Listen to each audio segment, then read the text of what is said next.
Hi, I'm John Kenneth Takbas. I'm taking up Bachelor of Secondary Education, major in Filipino. I'm 21 years old at kasalukuyang nakatira sa Karangayan, Lawak, Pangasinan.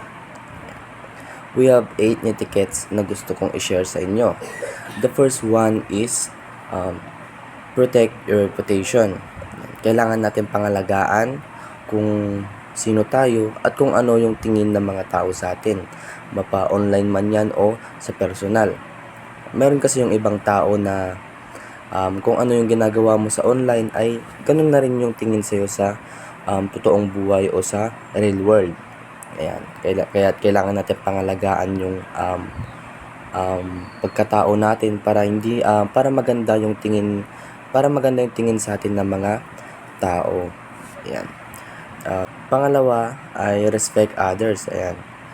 Hindi lang ikaw ang deserve ng respeto, kundi ang lahat ng mga tao. Ayan. Kung gusto mong respetuhin ka, ay respetuhin mo rin sila. Ayan. Kaya sabi nga nila, respect begets respect. Pangatlo ay express yourself clearly and use emotion. Sa pagpo-post or sa pagme-message ay ugaliing gumamit ng proper emojis. Ayan, lalo na kapag nagbibiro ka para hindi ma-misinterpret yung nais mong iparating.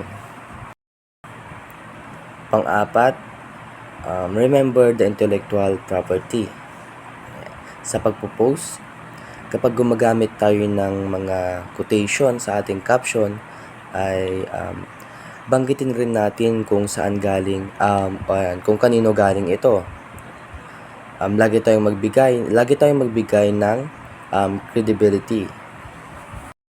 Panglima ay ang check spelling, grammar, and punctuation. Ayan. Katulad rin lang ito ng yung paggamit ng emoticons. Kailangan i-check natin yung spelling, grammar, and punctuation para maiwasan natin ang judgment at upang mas clear ang mensahe natin sa publiko. Pang-anim ay post before you post. Ay kailangan natin pag-isipan ito ng mabuti at ng maraming beses. Yan, kasi mahirap magkamali lalo na sa online world. Ayan, dito ay maraming matatamaan kahit hindi naman para sa kanila yung mensahe na nais mong iparating ay syempre parang masasaktan sila o feeling nila para sa kanila yon, kaya kailangan pag-isipan na mabuti ang iyong isa sa publiko kasi sa online world ay maraming matatamaan dito at maraming makakabasa sa iyong ipopost. Ikapito ay do not share your personal information. Ayan. Always remember na hindi lahat ng information ay kailangan nating ibahagi o i-share. Ayan. Sa pagbabahagi ng personal na information ay maaari itong mag-ugat ng hacking or scamming na nakakaalarma pagdating sa online world.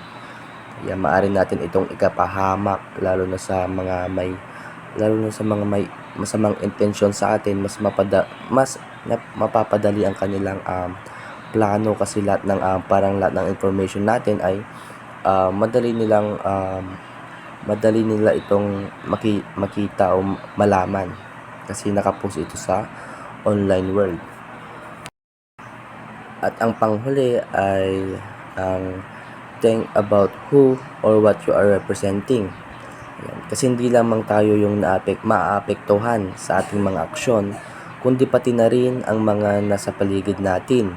Kaya nararapat lamang na isipin kung makakabuti ba o makakasama ang isang bagay.